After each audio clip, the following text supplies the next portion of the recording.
মাগরিবের নামাজ পড়ে সাজিয়া বেগম রান্নাঘরে এসে দেখলো সুজানা চুলোয় চায়ের পানি বসিয়েছে। সাইম বাজারের থলে থেকে মাছ তরকারি বের করতে করতে বলল, আপা, ভাইয়ার আজকে আসার কথা না? আসবে না? জানি না। মাকে দেখে সুজানা বলল, আম্মা মাছ মাংসগুলো আমি কেটে ফেলি, ফ্রিজে রেখে দিব। ফ্রিজে রাখবো? আমি চেয়েছিলাম ছেলেটাকে তাজা রেঁধে খাওয়াবো। দেরিতে এলে বাসি খেতে হবে আম্মা। একটা ফোন করে দেখ না গাড়িতে উঠেছে কিনা। সুজানা মায়ের দিকে তাকাতেই উনি কথা ঘুরিয়ে বললেন, ওদিকে সমস্যাও তো হতে পারে, তাই হয়তো ফোন ধরছে না। চাটা বানাও, আমি মাছ কেটে পড়তে বসবো, আমার পড়া আছে। আচ্ছা। মেয়ের সাথে আর কথা এগোতে চাইলেন না তিনি। সুজানা চিংড়ি মাছ আর মাংসগুলো কেটে শেষ করার আগে তার ফোন বেজে উঠল। বটি ওভাবে রেখে ঘরে ছুটল সে। সাইম বলল, ভাইয়া নিশ্চয়ই আজ আসবে আম্মা। তাই যেন হয়। দুটো ভাত খাবে, তাও যদি তাজা রেঁধে না খাওয়াতে পারি। সুজানা ফোন তুলতে তুলতে ফোন কেটে গেল। হতাশ হলো সে। অভিক ফোন করেনি, ফোন করেছেন আজিম সাহেব, তার শ্বশুর আব্বা। সুজানা কল ব্যাক করার আগে আজিম সাহেবের ফোন থেকে আবারও ফোন দিলেন। তুলে কানে দিতে দিতে সালাম দিতে ওপাশ থেকে সালামের উত্তর এলো, বৌমা ভালো আছো তো? জি বাবা, আপনারা সবাই ভালো আছেন? আছি। তোমার মা ভাই ভালো? জি সবাই ভালো। তোমার মায়ের ফোনে সমস্যা হচ্ছে, ফোন যাচ্ছে না কোথাও, তাই আমারটা থেকে দিলাম, নাও কথা বলো। সালমা বেগম ফোন কেড়ে নিয়ে বলল, হ্যাঁ বৌমা, শুনছো? আসসালামু আলাইকুম মা, শুনছি। ওয়ালাইকুম আসসালাম। সব ঠিক আছে? সবাই ভালো আছে তো? জি। পড়তে বসেছো বুঝি? শোনো, আমি ঘরে এসে চুপিসারে ফোন দিচ্ছি তোমায়। অভি ফিরেছে মাগরিবের কিছু আগে, এই যে নামাজ পড়ে বাড়ি ফিরলে সবে, কিছু পরেই তোমাদের বাসার দিকে রওনা দেবে। উনি কখন এলেন? সে কথা তার কাছ থেকে শুনিও। পাজি ছেলের হয়েছে আমার, তোমাকে নাকি সারপ্রাইজ দিবে। বলি কি শ্বশুরবাড়িতে কেউ ওভাবে যায়, তাও নতুন জামাই। তোমার মায়ের তাড়াহুড়া না পড়ে যায়, তাই আমি জানিয়ে দিয়েছি। জানতে পারলে আমার উপর রেগে যাবে। ওকে বলো না আবার। না বলবো না, কিন্তু এটা কেমন সারপ্রাইজ?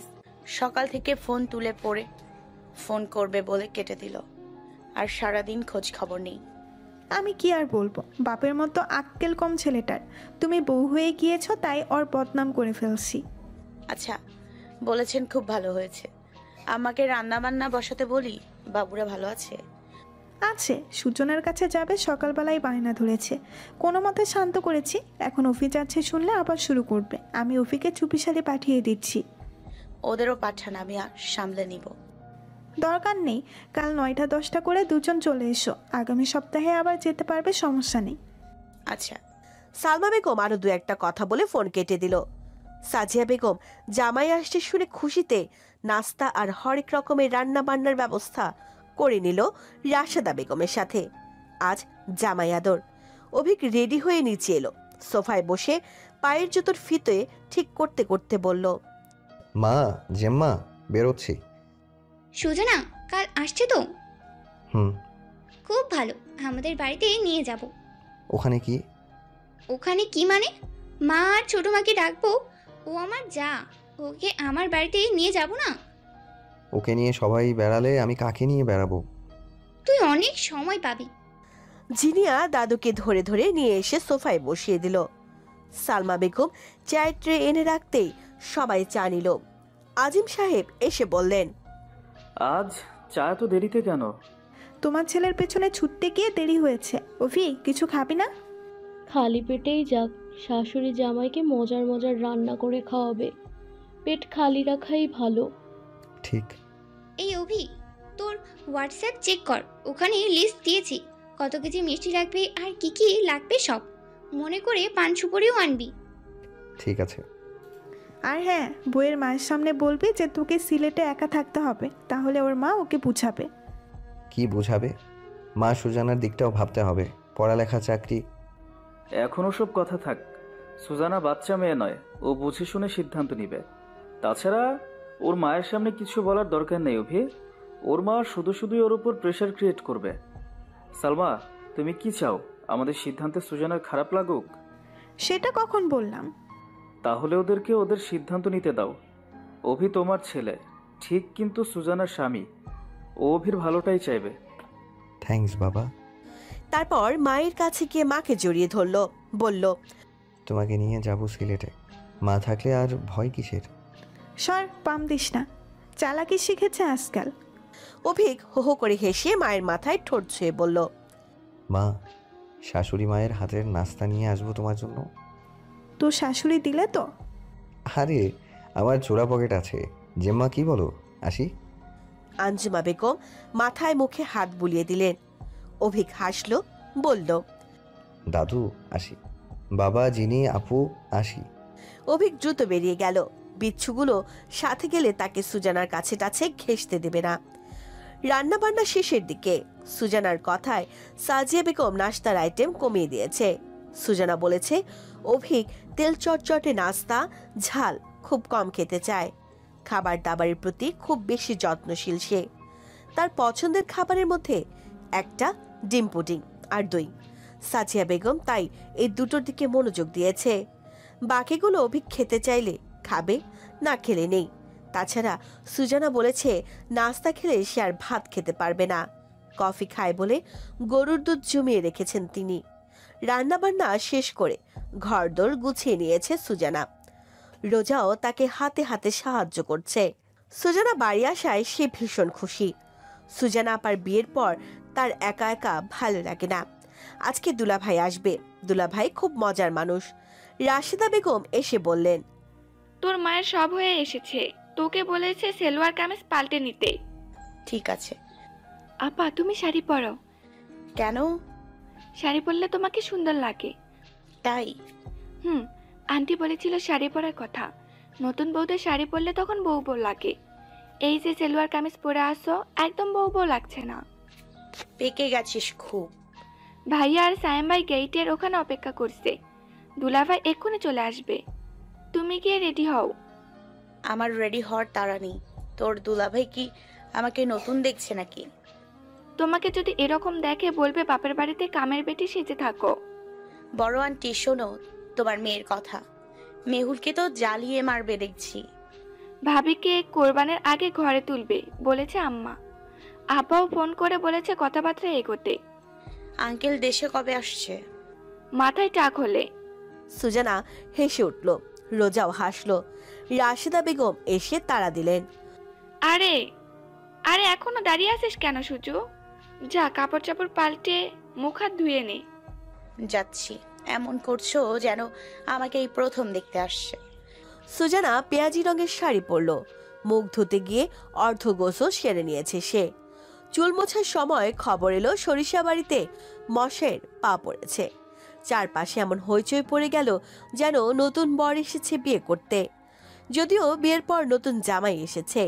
মা নতুন জামাইকে সদর দরজা থেকে এগিয়ে নিতে গেলেন রাশেদা বেগম আর আরো কয়েকজন প্রতিবেশীদের সাথে। সুজানা রোজাকে নিয়ে বারান্দায় গিয়ে দাঁড়ালো। ওখান থেকে গেট অব্দি দেখা যায়। সাদা কালো থিন সান প্রোটেক্টিভ সামার জ্যাকেট গায়ে দেখা গেল মশাইকে। হেসে খেলে সাইফ আর সাইমের সাথে হেঁটে আসছে। পাশের বিল্ডিং থেকে কয়েকজন ঠেলাঠেলি করে নতুন জামাই দেখতে চাইলো। বুঝতে না পেরে অভিক সাইফকে বলল, কি ব্যাপার বলুন তো? সরিষা বাড়িতে আপনি একমাত্র জামাই, তাই দেখছো? আচ্ছা, ব্যাপারটা দারুণ। তারা উকিদের দেখতেই অভিক নিজেও উকি দিয়ে তাদের চাইল। তারা লজ্জা পেয়ে গুটিয়ে যেতেই সাইফ বলল, আন্টি জামাই সালাম দিয়েছে। উত্তর এলো, হ্যাঁ হ্যাঁ নিয়েছি। আসতে বলছে চা নাস্তা খাওয়ার জন্য। আন্টি বলল, হ্যাঁ হ্যাঁ আসবো। অভিক তাদেরকে উদ্দেশ্য করে বলল, ভেবেছি শ্বশুরবাড়িতে যাওয়ার পরপরই লজ্জা পাওয়ার ভান করব, কিন্তু এসে দেখি সব উল্টো। সবাই উল্টো আমাকেই লজ্জা পাচ্ছে। কি হলো ব্যাপারটা? সবাই হাসলো তার কথায়। সুজানা কপাল চাপড়ে বলল, আল্লাহ, এত বকবক কি করে করে লোকটা? নিচে সদর দরজার দোরগোড়ায় দাঁড়িয়ে সাজিয়া বেগম আর বাকিরা তার কথা শুনে হাসলো। সাইফ আর সাইমের হাতে অনেক বাক্স, প্যাকেট, কার্টন। অভিকের হাতে সাদা একটা মাঝারি সাইজের শপিং ব্যাগ। দরজার কাছে এসে সবাইকে দেখে সালাম দিতেই সবাই সালাম নিয়ে শাড়ির আঁচল টেনে মুখ ঢেকে নিয়ে পেছনে দাঁড়ালো। সাজিয়া বেগম এগিয়ে আসলেন। অভিক ওনাকে দেখে হাসলো চমৎকার করে, ডাকলো, শাশুড়ি মা। সাজিয়া বেগম খিক করে হেসে দিলেন। অভিক সালাম করতে উনি মাথায় হাত বুলিয়ে দিয়ে বললেন, কত আয়োজন করেছে এই 4 দিন ধরে, জামাই রাজার আসার নামগন্ধ নেই। অভিক মাথার পেছনে হাত বুলিয়ে হাসলো, বলল, যার জন্য এত আয়োজন তাকেও একটু আয়োজন করে আসতে হয় নাকি? সাজিয়া বেগম পেছনের সবাইকে উদ্দেশ্য করে বললেন, ওনারা সবাই সুজানার আন্টি। অভিক রাশেদা বেগমকে চিনল শুধু। সালাম দিতেই উনারা সালাম নিলেন। অভিক বলল, ব্যাপারটা কি? সরিষা বাড়ির সবাই কি লজ্জা পাওয়ার রোগে ভুগছে নাকি? ও মা, তা কেন? যেই আমাকে দেখে সেই লজ্জা পাচ্ছে। সাজিয়া বেগম আবারও হেসে উঠলেন, মিষ্টি কেটে বাড়িয়ে দিয়ে বললেন, নতুন জামাই লজ্জা পাবে না? কিন্তু শাশুড়ি মা তো লজ্জা পাচ্ছে না। প্রথম দিন একটু একটু লজ্জা পেয়েছিল, এখন আর কিসের লজ্জা? বাপের কাছে মেয়ের লজ্জা কিসের? এক্স্যাক্টলি। একটা পতাকাও নিয়ে আসা উচিত ছিল না? পতাকা? ওমা, পতাকা কেন আবার? পতাকা উড়িয়ে আসতাম, পতাকায় লেখা থাকতো শ্বশুর বাড়ি জিন্দাবাদ। সাইফ, সায়েম সহ সবাই একসাথে হো হো করে হেসে উঠল। সাজিয়া বেগম কোনো মতে মিষ্টিটুকু খেয়ে বললেন, দুষ্টু ছেলে। এটা অবশ্যই মানতে হবে। আর এত সব আনার কি দরকার ছিল? আমি শুধু জামাই রাজামশাইকে চেয়েছি, সে আসলেই আলোয় ফকফকা হয়ে যায় চারপাশটা। আর কি চাই? একটা পুরো রাত জেগে গল্প করার পাশাপাশি খাওয়া দাওয়া করতে হবে নাকি? দেখা যাবে কত খেতে পারেন। মানে আমি একটা খবর জানতে ভীষণ আগ্রহী। সেটা ওপরে গেলেই আপনি নিজ চোখেই দেখতে পারবেন।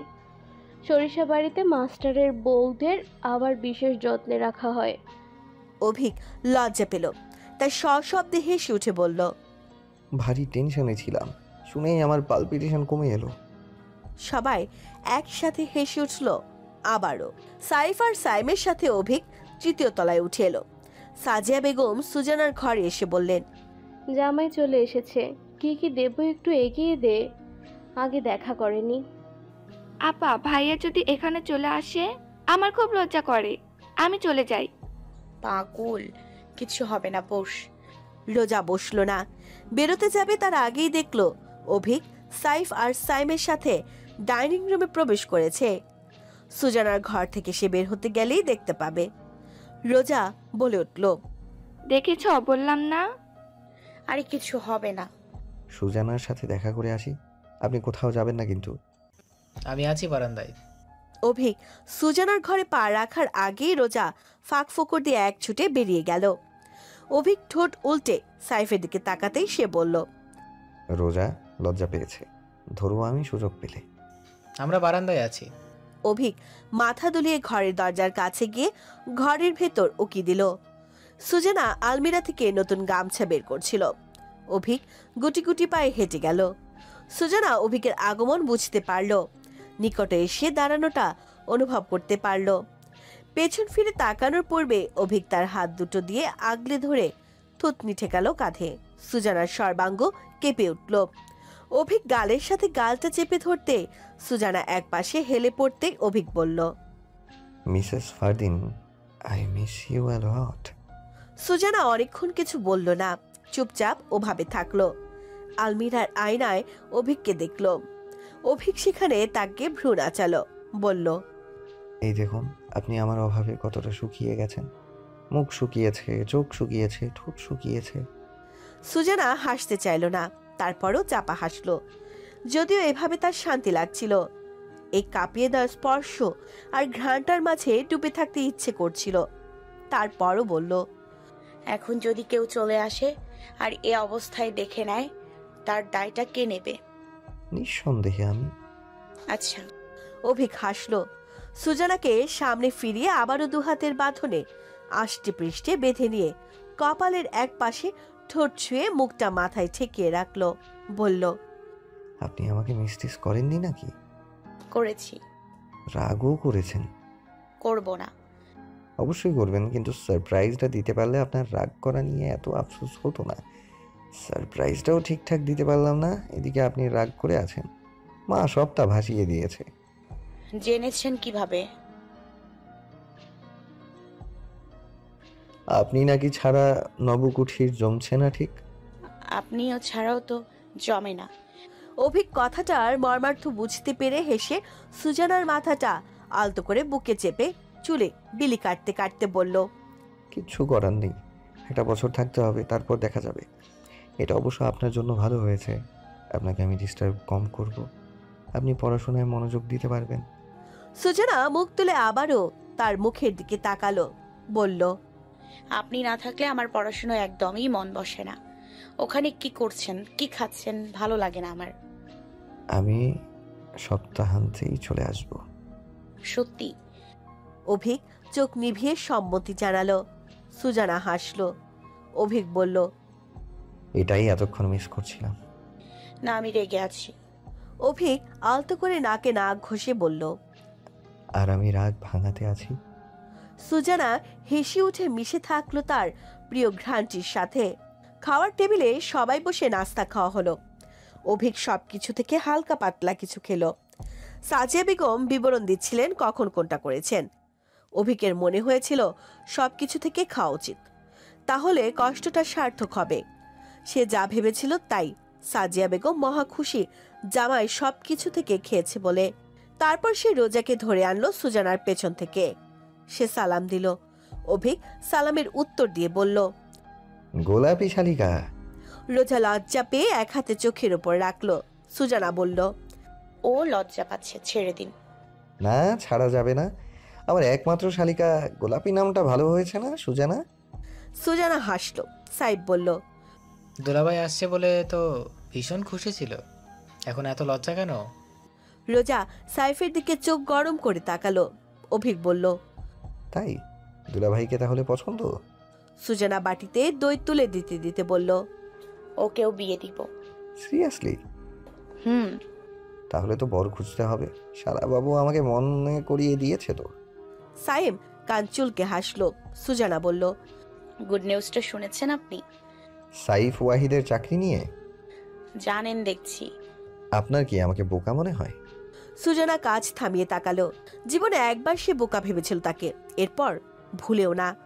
মাথা নেড়ে বলল, কিভাবে জানতে পারলেন? সাইফ সাহেবের সাথে আমার যোগাযোগ আছে, তাই না? সাইফ মাথা তোলালো। তাহলে তো ভালোই। এবার জিজ্ঞেস করুন তো বিয়েটা কবে করেছে? অভিক সাইফের দিকে প্রশ্নাত্মক দৃষ্টিতে তাকালো। সাইফ হেসে বলল, কোরবানের আগে হতে পারে। দেরি করবেন না কিন্তু। কত করে চেয়েছি আমি থাকা অবস্থায় যাতে মেহুলকে ভাবি করে আনতে পারি, ওর সাথে কত সময় কাটানো যেত। আচ্ছা, খুব তাড়া হয়ে গেল বলতে চাচ্ছেন? হ্যাঁ। এটাই ভালো হয়েছে। সাইফ সাহেব, আপনি বলুন, এটা আপনার উর্বির জন্য ভালো হয়নি? আশেপাশে এরকম অবিবাহিত ননদ রাখতে নেই, বুঝলেন? বলে তারা উচ্চ রবে হাসলো। সুজানা গাল ফুলিয়ে অভিকের দিকে তাকালো, বলল, আমি মেহুলের সাথে ঝগড়া করতাম? ঝগড়া করতেন না, তবে তাদের মাঝে কাবাব মে হাড্ডি হতেন। অসুবিধেটা বেশি সাইফ সাহেবের হতো। আপনি যদি সারাক্ষণই আপনার বান্ধবীর সাথে সময় কাটাতে থাকেন, তাহলে তো ব্যাপারটা নিদারুণ যন্ত্রণার। কচু। ওর কচু বলা শুনে রোজাও হেসে উঠল। অভিক বলল, এত বছর এই শহরে আছে, তারপরেও পটিয়ার ভাইরাস এখনো যায়নি।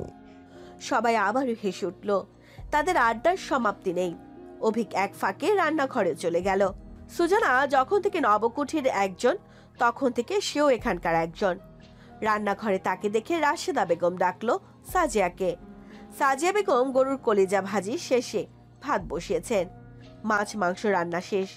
অভিককে দেখে হেসে বললেন, আমার ভাঙা রান্নাঘর দেখতে এসেছে? দেখতে এসেছি কোনো সিক্রেট কিছু আছে কিনা রাঁধুনির রান্নাঘরে। একটা মোড়া এনে দেব? না, তার দরকার নেই। রান্নাঘরে বসার জন্য আসে মানুষ কি আন্টি? রাশেদা বেগম মুচকি হেসে বললেন, একদম না। আপনাকে টেবিলে নাস্তা খেতে ডাকছিলাম না, আসেননি কেন? রাতের খাবার টেবিলে দুজনকেই চায়। অদ্ভুত আবদার করে ছেলে। কারণ ছেলেটাই অদ্ভুত। আমার তো আজকে ঈদ ঈদ লাগছে, যদি এখানে রেঁধে দিতে পারতাম। ঈদের খুশিতে কফি খাওয়া যাক। হ্যাঁ তাই তো, সব নিয়ে বসে আছি। সুজানাটা এদিকে আসতে পারছে না, কোথায় সে? আমি তো পারি না, কখন কি দেব? উনি ট্রে দেখালেন, 4-5টা কফির মগে কফি পাউডার দেয়া আছে। সবাই নাকি এসব খাবে? আড্ডা কফি ছাড়া জমে না। বলে সে গ্যাসের দিকে এগিয়ে গেল। বলল, কফি বানানোর প্রসেসটা খুব ইজি, শেখা যাক। সেরা রাঁধুনিদের জন্য এটা ছেলের হাতের মোয়া। আমি শিখবো? শেখা উচিত না? জামাই রাজার জন্য তো শেখা উচিত। একদম। সাজিয়া বেগম কফির জন্য দুধের পাতিল এগিয়ে দিয়ে বলল, এটা দুধ। অভিক গ্যাসে বসিয়ে দিল দুধটা। তারপর টেবিল চামচ মেপে কফি পাউডার, চিনি আর গরম জল মিশিয়ে ঠিক ফোম তৈরি করলো। সাজিয়া বেগম বলল, এভাবে? হুম। অভিক ফোমটা দেখিয়ে বলল, চামচে লেগে থাকবে ফোমটা। তারপর এখন দুধ ঢেলে দেব, দেন লিকুইড চকলেট, ব্যাস। এমা, খুব সহজ দেখছি। একদম। সুজানা টেবিল থেকে প্লেট বাটিগুলো নিয়ে বেসিনে রাখতে রাখতে বলল, কি হচ্ছে? আমি তো আসছিলাম। আমরা করে নিয়েছি। অভিক দুধটা তারপর মগে মগে ঢেলে দিল। সাজিয়া বেগম লিকুইড চকলেট এনে রাখলো। বলল, এটা উপরে দেব? কি সুন্দর ফুলে উঠেছে দুধটা। অভিক লিকুইড চকলেটের উপরে দিয়ে বলল, একটু হলেও খাওয়া উচিত। 7টা মগে কফি ঢেলে নিল সে। বলল, ভীষণ টেস্ট, আর টেস্ট বোঝার জন্য খাওয়া উচিত। Am I right Sujana? আপনি শুরুর দিকে খেতে চাইতেন না, পরে নিজেই কফির প্রেমে পড়ে গিয়েছেন। সুজানা প্লেটগুলো ধুতে ধুতে মৃদু হাসলো। সে কফি প্রেমিকের প্রেমে আটকা পড়েছিল, তাই এই কফি প্রেমে পড়াটাও আবশ্যক ছিল। কফি টেবিলের আড্ডায় মুখরিত ছিল পুরো সময়টা জুড়ে। সাজিয়া বেগম বহুদিন পর আজ মন খুলে হেসেছেন। ছেলেটার প্রত্যেকটা কথায় আবদারে। উপরওয়ালার কাছে অনেক অনেক চাওয়ার পর উনি মেয়ের জন্য এমন একটা মানিক পেয়েছেন। এবার যেন মরেও শান্তি। সুজানার সুখের অভাব কভু হবে না। রাতের খাবার টেবিল আরো জমে উঠল। সাজিয়া বেগম আর রাশেদা বেগমকেও বসিয়ে দিল অভিক তাদের সাথে। সাজিয়া বেগম তাকে সবগুলো রান্নার বিবরণ দিলেন।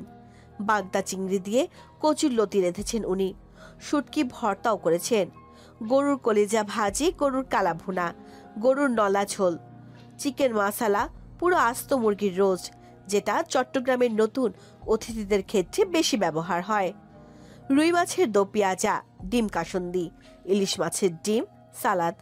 সবাইকে সব আইটেম থেকে কিছু কিছু তুলে দিল। অভিক বলল, মাশাআল্লাহ, রান্নাগুলো চমৎকার। দেখেই পেট ভরে গিয়েছে, কিন্তু খেতে না পারলে নষ্ট হবে না? একদম কম কম করে রেঁধেছি, নষ্ট হবে না। অভিক সবকিছু থেকে খেলো। সাইফকে বলল, মিস্টার ওয়াহিদ, আপনার পালা আসছে। এখন থেকে বেশি খাওয়া শিখে নিন। এখন থেকে তো ভয় করছে। আরে ভয়ের কিছু নেই, এই যে আমাকে দেখছেন, এইভাবে খাবেন, ব্যাস হয়ে গেল। সবাই একসাথে হাসলো। অভিক সবাইকে নিজ হাতে এটা ওটা তুলে দিল। সাজিয়া বেগম আর রাশেদা বেগমকেও তুলে দিল। সাজিয়া বেগম বলল, এতগুলো তরকারি না খেয়ে তো আমি। রান্না করলে তো খেতেই হবে, এতগুলো রান্না কে খাবে? রোজাকে বলল, গোলাপি ম্যাডাম, আপনাকে মাংস দেব? রোজা আঙ্গুল দিয়ে পাতে সব দেখিয়ে দিল। অভিক তার পাতে ডিম রোজার পাতে তুলে দিয়ে বলল, তাহলে মুরগির আন্ডা খান শালিকা। রোজা মাথা নিচে নামিয়ে হাসলো। সুজানা হেসে বলল, ওকে খেতে দিন তো, লজ্জায় খেতেও পারছে না ঠিক করে। অভিক হেসে রোস্টের পেছনের অংশ কেটে সাইমকে দিল। বলল, লাস্ট পিস খান আর কথা বলুন শালাবাবু, এত চুপচাপ লাজুক হলে চলবে না। সাইমও খেতে খেতে হাসলো। অভিক সাইফের দিকে তাকিয়ে বলল, সাইফ সাহেব, আপনিও দেখছি ওদের কাতারে পড়ে আছেন। আরে নিন। যথেষ্ট খাচ্ছি, নষ্ট হবে, দেবেন না আর? আপনি কিন্তু খাচ্ছেন না। এটা বলবেন না, আমার শাশুড়ি মা বেজায় রেগে যাবেন। সাজিয়া বেগম ওর পাতের দিকে তাকিয়ে বললেন, ঝাল একদম কমিয়ে দিয়েছি। এই জন্যই তো বেশি খাচ্ছি। অভিক সুজানার পাতের দিকে তাকালো। বলল, সুজানা মায়ের মতো ঝাল বেশি খায়। হ্যাঁ, ও ঝাল না হলে খেতেই চায় না। এখন তো ঝাল কম খাওয়া শিখতে হবে। দুজনের জন্য কি আলাদা করা যায় নাকি? যদি ওকে যেতে হয় সিলেটে, তখন ঝোল বেশি খাওয়া মানুষ ঝাল কম খেতে পারে, কিন্তু ঝাল কম খাওয়া মানুষ ঝাল বেশি খেতে পারে না। এটা কোনো ব্যাপার না, ঝাল কম খাওয়া আমার অভ্যাস না, রোগ। ঔষধ পড়লেই ঠিক হয়ে যাবে। আমার রোগের কারণে সুজানা অভ্যাস পাল্টানো অনুচিত। সুজানা তার চোখে চোখে তাকানো শেষে চোখ নামিয়ে হাসলো।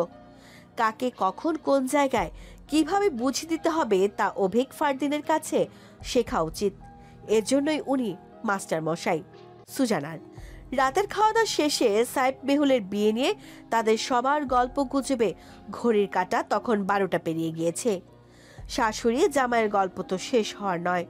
সুজানার লেখালেখির কাজ ছিল। সে ভেবেছে মাস্টার মশাইয়ের গল্প গুজবের ব্যস্ততার ফাঁকে সে তার কাজটা সেরে নেবে। কাল ও বাড়িতে যাওয়ার পর সম্ভব নাও হতে পারে। তাই সে লিখতে বসেছিল, যদিও খুব ক্লান্ত লাগছিল সারাদিনের রান্নাবান্নার দৌড়াদৌড়িতে। মাছ কাটতে গিয়ে হাতে কাটাও বিঁধেছিল, সেটার আরেক যন্ত্রণা। সে লিখতে লিখতে টেবিলে কখন মাথা রেখে ঘুমিয়ে পড়েছে তার খেয়ালই নেই। ঘড়ির কাঁটা দেখে সাইফ বলল, আপনি জার্নি করেছেন, ঘুমিয়ে পড়া উচিত। সাজিয়া বেগমও সেটা বলতে পারছিলেন না এতক্ষণ। ছেলেটার কত খাটুনি হলো আজ, চেহারায় তার লক্ষ্য করা যাচ্ছে। উনি তাড়া দিলেন। শেষমেশ গল্পের আসর ভাঙল। রাশেদা বেগম পই পই করে বলে গেলেন জামাইকে কাল সকালবেলা তাদের এখানে নাস্তা করতে হবে, আর দুপুরে ওখানে আয়োজন হবে। বিকেলে যেতে পারবে তারা। অভিকের না করার কোনো সুযোগ ছিল না। ঘরের দরজা ঠেলে ঢুকতে ঢুকতে অভিক সুজানাকে ডাকলো। সুজানা, কোনো সারা শব্দ নেই কেন? কিন্তু যা দেখলো তাতেই তার হাসি পেল ভীষণ। কি পড়াকো ছাত্রী তার! কলমটা এখনো হাতেই রয়ে গেছে। দুটো লাইনও কমপ্লিট করতে পারেনি সে। অভিক ওভাবে কয়েকটা ছবি তুলল সুজানার, সামনে থেকে পাশে থেকে। তারপর আনিকার হোয়াটসঅ্যাপে পাঠিয়ে দিল। আনিকা ভয়েস পাঠালো, এত রাতে ফাজলামি করছিস মেয়েটার সাথে? এগুলোই ভীষণ জরুরি। সুজানার শাড়ি আঁচল মেঝে ছুঁই করছে, খোপা আধ খোলা অবস্থায়। অভিক পেছনে গিয়ে দাঁড়িয়ে ফিসফিস করতেই সুজানা চট করে চোখ মেলে তাকালো। এদিক ওদিক তাকিয়ে বলল, সকাল হয়ে গেছে? হ্যাঁ, দুপুর হবে হবে এমন। সুজানা ঘড়িতে চোখ দিল, হাই তুলে বলল, কচু ধুর, ঘুম চলে আসছে। সে টেবিল গোছাতে ব্যস্ত। টেবিল গুছিয়ে রাখতে রাখতে মা বাইরে থেকে বললেন, সুজানা বালিশটা। অভিক দরজা খুলল। সাজিয়া বেগম বালিশ হাতে দাঁড়িয়ে আছেন। অভিককে দেখে হেসে বললেন, জামাইয়ের জন্য কেনা। পার্টি? সাজিয়া বেগম হেসে ফেললেন, বললেন, ছেলেটার সব মনে থাকে, ওটা বোধহয় লাগবে না, তবে সুজানার কাছে আছে। ওকে, গুড নাইট শাশুড়ি মা। আচ্ছা। সুজানা বিছানার চাদর ঠিক করে বলল, ওপরে নাকি নিচে ঘুমাবেন? বউ যেখানে আমিও সেখানে। আমার বিছানা একজনের। নিচে ঘুমাবো, নতুন পার্টির বিছানায় দারুণ হবে। সত্যি? 3টা। সুজানা রঙিন পাটি বের করলো, বিছানা ঠিক করলো, তারপর মশারি টাঙিয়ে দিল। বলল, এখানে মশা আছে। অভিক মশারির ভেতর ঢুকে বলল, এখানে নেট পাওয়া যাবে? আমার ঘরে নেট পাওয়া যায় না, বারান্দায় যেতে হয়। ধ্যাত, এখানে ওয়াইফাই নেই, নেটও নেই, কিচ্ছু নেই। সুজানা লাইট বন্ধ করে ফোনের লাইট জ্বালিয়ে মশারির ভেতর ঢুকে মশারি ঠিক করলো। বালিশ দুটো ঠিকঠাক বিছিয়ে দিতে দিতে অভিক এক টানে কোলের কাছে এনে পেছন থেকে জড়িয়ে ধরে মুখ গুছল ঘাড়ে। বলল, বউ তো আছে। সুজানার সুশুরি লাগায় সে হেসে উঠল। উষ্ণ উদরে হাতের ঠান্ডা ছোঁয়া লাগতেই বুকের সাথে পিঠ থেকে হাসতে হাসতে বলল, আমার সুড়সুড়ি লাগছে, ফ্ল্যাশ লাইটটা বন্ধ করি, ছাড়ুন। হালকা আলোয় আপনাকে দেখার মজাটাই আলাদা। সুজানা হালকা ছাড়া পেয়ে সামনের দিকে ঘুরে বসলো। তখন কয়েকটা ইঞ্চির দূরত্ব বোধ হয়। চোখের সাথে চোখ আর নিঃশ্বাসের সাথে নিঃশ্বাস মিশে যাবে এমন। খুব যত্নে সুজানার একটা একটা চুল পেছনে গুজে দিল অভিক। সুজানা চোখ নিবিয়ে আলতো স্পর্শগুলো তখন অনুভব করছিল। হাত দুটো যখন তার মুখটা যত্ন করে আগলে নিল, তখন সে চট করে চোখ মেলল, একটা আঙ্গুল মাঝখানে রেখে বলল, আমি রেগে আছি। তো আমি কেন আছি? অভিকের উষ্ণ প্রলম্বিত চুম্বন ললাটে স্পর্শ করাতেই আঙ্গুলটা নেমে যেতে আর দ্বিধা করেনি পোক্ত ঠোঁটের দংশনে আর পেছনে। সুজানা বুকে মুখ গুজে তাতে ঠোঁট ছোঁয়ালো, তারপর মুখ তুলে গাল আঙ্গুল দিয়ে ছুঁয়ে দিতে দিতে হেসে বলল, এগুলোতে মাছ পরিষ্কার করা যাবে, এত ধারালো। তার আঙ্গুলে যেন বিঁধে যাচ্ছে। অভিক নিজের গাল নিজে ছুঁয়ে সুজানার হাতটা এনে গালে ছোঁয়ালো, আবার বলল, এই নরম তালুতে এগুলো বিঁধে দেওয়ার মজাটাই আলাদা। কচু। অভিক তার গাল পেশলো ঠোঁটের চুম্বনে রাঙিয়ে দিয়ে মজা করে বলল, মন ভালো রাখার জন্য প্রচুর প্রেম করতে হবে। কচু কচু। অভিক হেসে উঠল, তার কোলে মাথা রেখে শুয়ে পড়ে বলল, কচু কচু রাখুন, দেখি বরের সেবা করুন।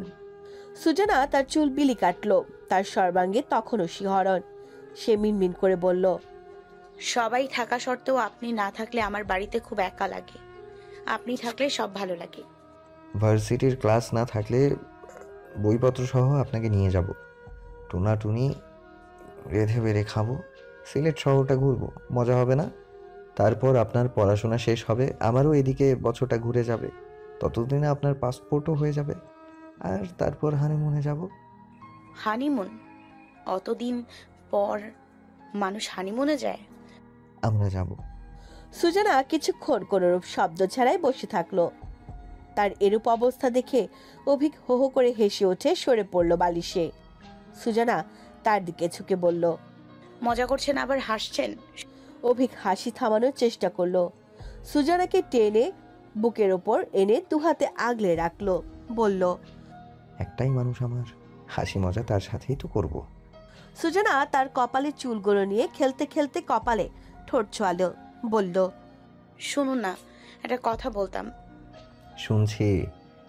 আমরা সেগুন বাগিচায় আর কবে যাব? যাব বছর 2-3 পর, আরো একজন আসুক। সুজানা চট করে সরে পড়ল, তখনই পিছু করে শুয়ে পড়ল। নাম না জানা অনুভূতিতে তার কেমন যেন লাগলো হঠাৎ, কেমন অসুখ অসুখ ভাব। সুখেরও অসুখ থাকে। অভিক হেসে উঠল তার লজ্জা পাওয়া দেখে। শাড়ির নিচে হাত গলিয়ে উদর আঁকড়ে ধরতে সুজানা কেঁপে কেঁপে প্রশ্ন করল, 3 বছরে সেগুন বাগিচা আগের মতো থাকবে? বলিষ্ঠ হাতটা তাকে একদম বক্ষ দেশে মিশিয়ে নিতে নিতে বলল, হয়তো লাল দেখির নৌকার মাঝিগুলো অপরিচিত হবে, সেগুন কাঠের বসার টুলটা ভাঙা থাকবে, সমস্যা নেই, সেই ছোট্ট পুতুলটা বসতে পারলেই হলো। আমরা দুজন টুলের পেছনে দাঁড়িয়ে থাকবো, আর তাকে সবটা দেখিয়ে দেখিয়ে বলবো, আমাদের প্রেমের সাক্ষী এই সেগুন বাগিচা, এই লাল দেখির পার, আর এই সেগুন কাঠের টুল। আপনি কিন্তু সেদিনও নীল শাড়ি পরবেন, মাথায় সাদা ফুল আর সাদা কানের দুল। সুজানা ছোট্ট করে জবাব দিল, আচ্ছা। লাগেজ গোছানোর সময় অভিক ম্যাক্সিগুলো বের করে সুজানাকে দেখিয়ে বলল, এগুলো তো আপনার প্রয়োজন হচ্ছে না সুজানা, বেচে দেব। যেন অনেক দুঃখ নিয়ে কথাগুলো বললেন তিনি। সুজানা সামনে ফেরানো চুলগুলো শক্ত করে বেনি পাকাতে পাকাতে বলল, কে বলল আমি বাড়ি গেলে পরবো এগুলো? সামনের দিনগুলোতে এগুলো লাগবে আমার। 5 মাস চলছে, আপনার গতিমতি আগের মতোই। এখন তো আপনার একদম গোলুমুলু হয়ে যাওয়ার কথা, মানে এটা এত বড় হয়ে যাওয়ার কথা। নিজের পেট ফুলিয়ে দেখালো সুজানাকে। সুজানা হেসে উঠল সশব্দে। অভিক রাগ দেখিয়ে বলল, হাসছেন কেন? আমি ভুল কিছু বলেছি? আপনাকে তো একদম মনে হচ্ছে না আপনি 5 মাসের অন্তঃসত্ত্বা। এটা তো বিরাট সমস্যা। আমি এত এত যত্ন করছি, তার তো মোটা হয়ে মাকে গোলুমুলু বানিয়ে ফেলার কথা। সুজানা হেসে ফেলল আবারও, বলল, আমি মোটা হয়েছি, আপনি দেখছেন না? তাছাড়া আমার কামিজগুলো অনেক লুজ করে সেলাই করা, আমি আম্মাকে ওভাবে সেলাই করে দিতে বলেছি। অভিক ভাবনায় পড়ে গেল, বলল, মাকে একবার জিজ্ঞেস করব। সুজানা জিভে কামড় দিয়ে বলল, কি? না কিছু না। কথাটা সেখানেই থেমে গিয়েছিল। কিন্তু সিলেট থেকে নবকুঠিরে ফেরার দিনে অভিক ইনিয়ে বিনিয়ে মাকে বোঝালো যে সুজানা অন্যদের মতো না কেন। সে মায়ের কথায় কতগুলো ম্যাক্সি কিনে এনেছে। সুজানাকে তো ওগুলো পরলে ভীষণ কিউট লাগবে, কিন্তু দরকার না পড়লে পরবে কেন? মা বাবা তো কেউটা নয় যে নিউ জেনারেশনকে চিকনা হতে হবে। তাকে হতে হবে গুলুমুলু স্বাস্থ্যবান, যাতে তার ভারে সুজানা হাঁটতে না পেরে সারাক্ষণ বলে বেড়ায়, মাস্টার মশাই হাঁটতে পারছি না, একটু কোলে নিন। আহা, এই কথাটা অভিক কি কবু শুনতে পাবে না? কি দুঃখ! ছেলের ইঙ্গিত সালমা বেগমের বুঝতে প্রচুর সময় লেগেছে। যখন তিনি বুঝতে পারলেন, হাসতে হাসতে সবাইকে গিয়ে বললেন, দেখেছ ছেলের কাণ্ড? আমাকে কি বলে, সুজনার নাকি পেট দেখা যাচ্ছে না। কি ছেলে মানুষ করেছি আমি, আল্লাহ গো! আমি এতদিন ভাবলাম বিয়ে হয় একটু বুদ্ধিশুদ্ধি হয়েছে, ছেলেটার এখন তো দেখছি ছেলে আরও হাবাগোবা হয়ে গেল। বলে তিনি হিহি করে হাসলেন। লিভিং রুমে অভিকের বাবা জেঠুরা ছিল না, সব মেয়ে মানুষরা ছিল। সাজিয়া বেগমও এসেছে মেয়েকে দেখতে। সালমা বেগমের কথা শুনে সবাই একজোট হয়ে হো হো করে হেসে উঠল। সুজানা ভারী লজ্জা পেল। তার মাস্টারটা তাকে বিব্রতকর অবস্থায় ফেলে দেয়। আনিকা হাসি থামাতে পারল না। হাসতে হাসতে সুজানাকে বলল, সুজনা শোনো, তুমি আজ থেকে মেক্সি পরা শুরু করো, নাহলে অভি তোমাকে এসব বলিয়ে বলে জ্বালিয়ে মারবে। সবাই আবারও হেসে উঠল। সাজিয়া বেগম বলল, আমার ভাইয়ের বউ মানে ওর মামি বাচ্চা হওয়ার 2 মাস আগে থেকে ম্যাক্সি পড়েছে, ওর মতো পেট দেখা যায়নি তেমন। সালমা বেগম হাসতে হাসতে বললেন, বোকা ছেলে আমার, আমি ভাবলাম সূচনার সিরিয়াস কিছু হয়েছে। বলেই তিনি আবারও হেসে উঠলেন। সুজানা ওনাকে এভাবে হাসতে কখনো দেখেনি।